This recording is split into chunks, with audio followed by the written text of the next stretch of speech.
باب 38 لب پہ آ سکتا نہیں۔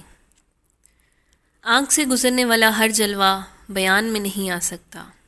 جب آنکھ محو نظارہ ہو تو بیان ممکن ہی نہیں ہوتا، اور جب نظارہ رخصت ہو جائے تو صحت بیان مشکوک سی ہو جاتی ہے، اور بیان اپنی صداقت کے باوجود یقین اور بد اعتمادی کے ملے جلے جذبات پیدا کرتا ہے۔ ویسے بھی دیکھے ہوئے اور سنے ہوئے منظر میں فرق رہتا ہے۔ آنکھ اگر آنے والے دور کو دیکھے تو اس کا بیان سامعین کے لیے الجھاؤ کا باعث ہو سکتا ہے۔ آنے والے زمانے کو کس نے دیکھا ہے؟ سچ ہے، آنے والا تو غائب ہے، اور غائب اگر نظر میں ہو تب بھی محل نظر ہے۔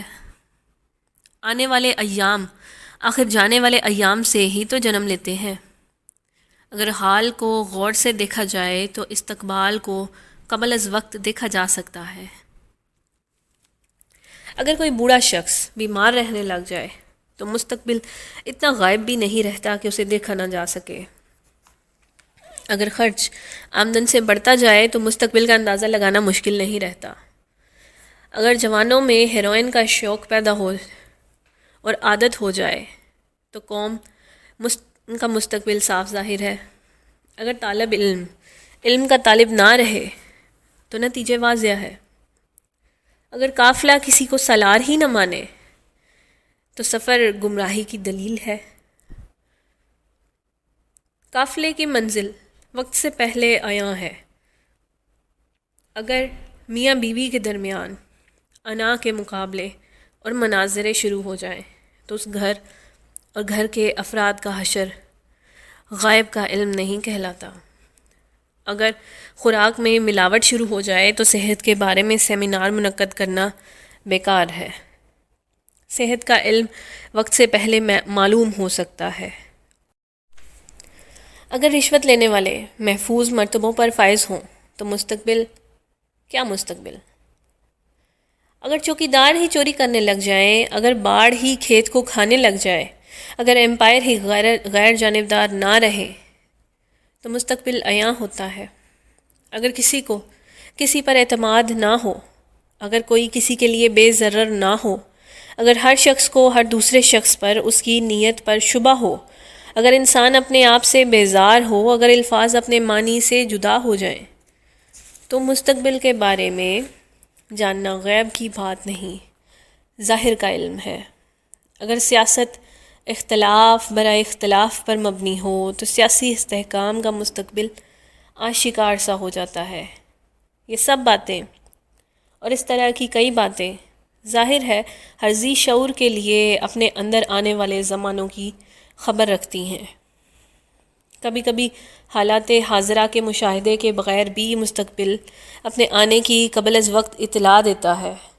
اقبال نے اگر کہا کہ محو حیرت ہوں کہ دنیا کیا سے کیا ہو جائے گی، تو اس خبر کا تعلق حال سے قطعاً نہیں، یہ الگ اطلاع ہے، اس کا تعلق نظر سے ہے۔ مقام خبر اور مقام نظر کا فرق تو صرف اہل باطن ہی معلوم کر سکتے ہیں۔ اہل باطن کی نظر میں اپنے زمانے کے علاوہ بھی زمانے ہوتے ہیں۔ وہ جانتے ہیں کہ وجوہات اور نتائج کے رشتے انسانی رشتوں کی طرح ہمیشہ قائم نہیں رہتے۔ بعض اوقات وجہ کچھ اور ہوتی ہے اور نتیجہ کچھ اور۔ بے سبب نتائج کی خبر ہی نظر کہلاتی ہے۔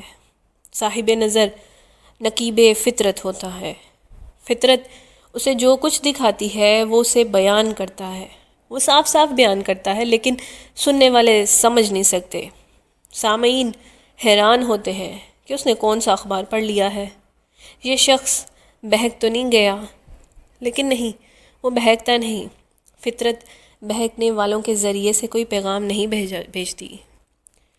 یوں بھی جاننے والوں اور نہ جاننے والوں میں فرق رہتا ہے، اسی طرح جس طرح جاگنے والوں اور سونے والوں میں فرق رہتا ہے۔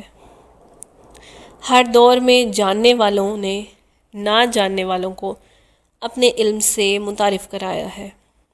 سننے والوں کو یقین آئے نہ آئے یہ الگ بات ہے۔ فی الحال اس سے بحث نہیں۔ یقین اگر اہل نظر کی بات کی تصدیق سے پہلے آئے تو بہتر، ورنہ بیکار۔ اگر حادثہ گزر جائے تو یقین کا فائدہ ہی کیا ہے؟ مثلاً اگر کوئی بتانے والا یہ بتائے کہ سانپ آ رہا ہے تو اس سے پہلے کہ بتانے والے کی تحقیق کی جائے، بہتر یہی ہے کہ سانپ کا تدراک کر لیا جائے، پھر دیکھا جائے کہ خبر صحیح تھی یا غلط۔ دونوں حالتوں میں ہم محفوظ رہتے ہیں۔ اگر ہم مسلمانان پاکستان اپنی حالت کا مسلمانان عالم کے پس منظر میں جائزہ لیں تو بات سمجھ میں آ سکتی ہے۔ آئیے غور کریں کہ دنیا کے مسلمانوں پر کیا گزر رہی ہے۔ ہندوستان کے مسلمان کس حال میں ہیں؟ وطن میں غریب الوطن۔ ایران کس حال سے گزر گیا؟ عراق کس حال میں ہے؟ اور ہمارا پڑوسی ملک افغانستان کس صورت حال سے دوچار ہے؟ لبنان، فلسطینی مسلمان، افریقہ کے مسلمان، سب پر کیا مسلط ہے؟ ہمیں اپنی حالت کا اندازہ لگانا مشکل نہیں۔ ہم ایک خطۂ امن بنے ہوئے ہیں، ہم گوشۂ عافیت میں ہیں۔ سوال یہ ہے کہ کیوں اور کب تک؟ ہم میں کیا خصوصیت ہے کہ ہم بہت ہی لاڈلے ہیں؟ ہماری حالت باقی مسلمانوں کی حالت سے مختلف کیوں ہے؟ کہیں ایسا تو نہیں کہ ہماری باری آنے والی ہو اور ہم بے خبر اپنے حال میں مگن ہوں؟ بس یہی ہے وہ خبر جسے نظر کہا جا سکتا ہے۔ اب ہمارا عمل بدلنا چاہیے، ورنہ ہم بھی کسی ناخوشگوار واقعہ کی نظر ہو سکتے ہیں۔ دنیا میں زلزلے آ رہے ہیں اور ہم بھی دنیا میں رہتے ہیں۔ خدا نہ کرے کہ ایسا ہو، لیکن ایسے ہو تو سکتا ہے۔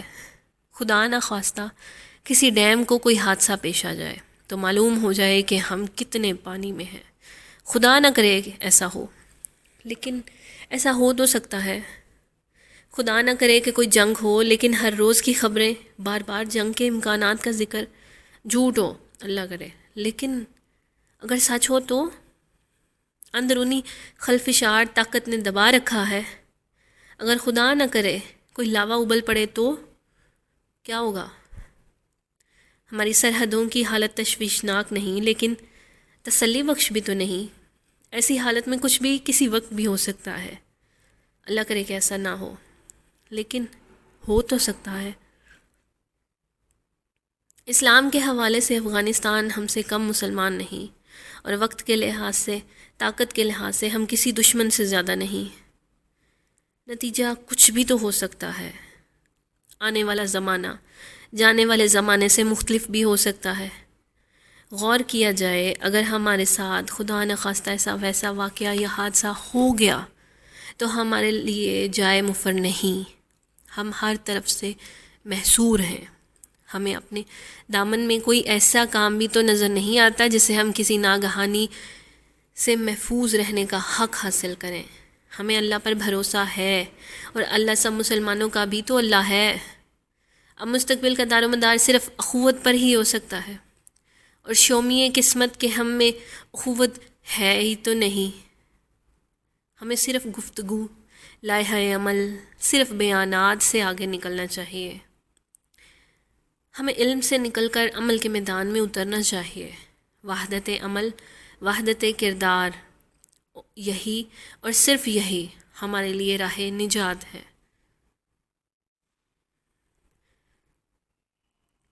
شاعر ملت اسلامیہ اقبال نے جب یہ کہا کہ وطن کی فکر کر ناداں، مصیبت آنے والی ہے، تو اس کا مخاطب کوئی بھی زمانہ ہو سکتا ہے، اور ہو سکتا ہے کہ ہمارا ہی زمانہ ہو۔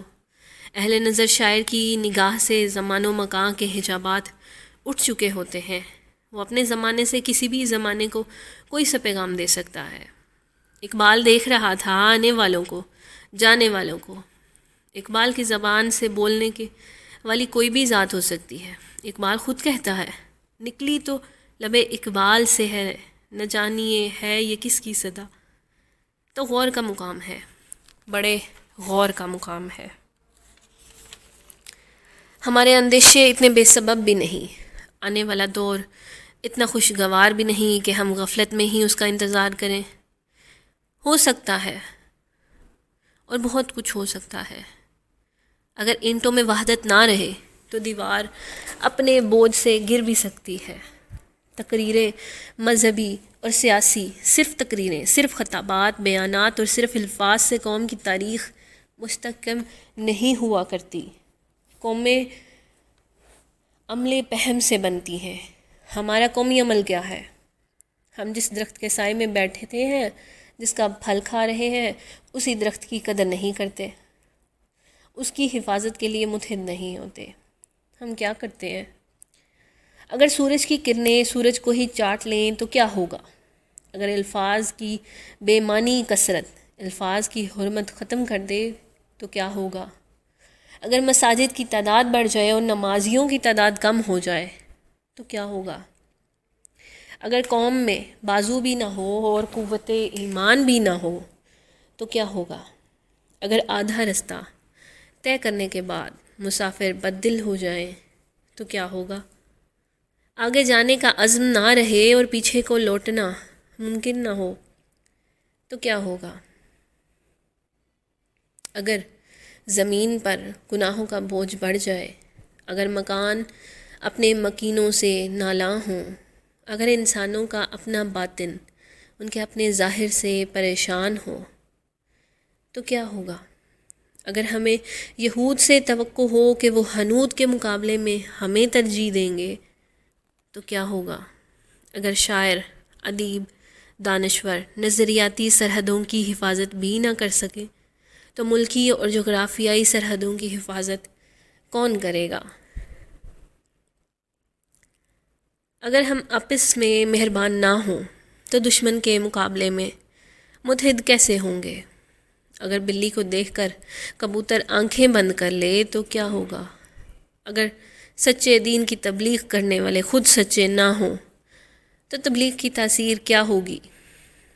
اگر غلاموں کے ساتھ بہتر سلوک کا ذکر کرنے والے اپنے نوکروں کے ساتھ بدسلوکی کریں تو نتیجہ کیا ہوگا؟ اگر غفلت اور خوش فہمی اور خوش اعتمادی کی وجہ سے ایک دفعہ ملک ٹوٹ چکا ہو اور قوم کے مزاج اور عمل میں فرق نہ آیا ہو تو غور کا مقام ہے۔ اگر، اور یہ بہت بڑا اگر ہے، کہ اگر دین خوشنودی رسول صلی اللہ علیہ وآلہ وسلم اور خوشنودی خدا کا نام نہ ہو اور خدا اور مصطفیٰ صلی اللہ علیہ وآلہ وسلم ہم پر راضی نہ ہوں تو ہم کدھر جائیں گے؟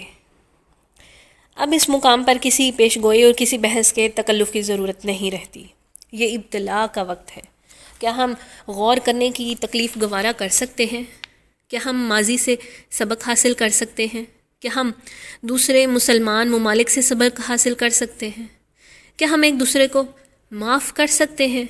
کیا ہم ایک دوسرے سے معافی مانگ سکتے ہیں؟ کیا ہم حق بات کہنے کی جرت کر سکتے ہیں؟ کیا مشائخ کرام واقعی متحد ہو سکتے ہیں؟ کیا علماء ایک مسلک پر متفق ہو سکتے ہیں؟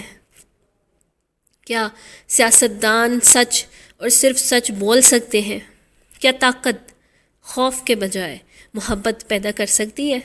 کیا آج کے بچوں کو آنے والے زمانوں کے خوشگوار ہونے کی گارنٹی دی جا سکتی ہے؟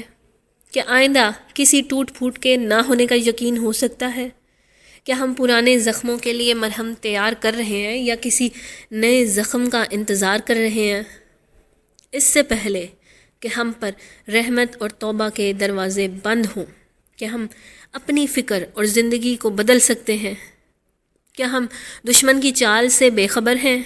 دشمن کی اصل قوت دوستوں کی جدائی میں ہے۔ کیا ہم اتنا اسلام بھی نہیں رکھتے جتنا قائد اعظم کے پاس تھا؟ اس صاحب ایمان کے پاس صرف صداقت تھی، جذبہ تھا، دیانت تھی، خلوص تھا، بس یہی کچھ تو تھا۔ انہوں نے نہ کسی سے کلمہ سنا، نہ کسی کو قرآن سنایا۔ انہوں نے صرف مسلمان کے لیے، ان کی فلاح کے لیے، ان کی اپنی حکومت کے لیے ایک مملکت بنا کر رکھ دی۔ اعجاز ہے، اور ہم اس مملکت میں کیا کیا کر چکے ہیں، کیا کیا کر رہے ہیں، ہم یقیناً جواب دہ ہیں، شہدائے وطن کے سامنے، شہدائے ملت کے سامنے، خدا کے سامنے، اور پھر حضور صلی اللہ علیہ وآلہ وسلم کے سامنے۔ بات علم کی نہیں، عمل کی ہے، خالص عمل، اسلامی عمل، صداقت و دیانت کا عمل، رحمت و محبت کا عمل۔ ہم سب ایک کشتی میں سوار ہیں، ایک امت ہیں، بحث کی ضرورت نہیں، غور کا مقام ہے، دعا کی گھڑی ہے کہ خدا کرے وہ واقعہ ہی ٹل جائے جس کا ذکر نہیں کیا جا سکتا، وہ واقعہ ہی ایسا ہے کہ لب پہ آ سکتا نہیں۔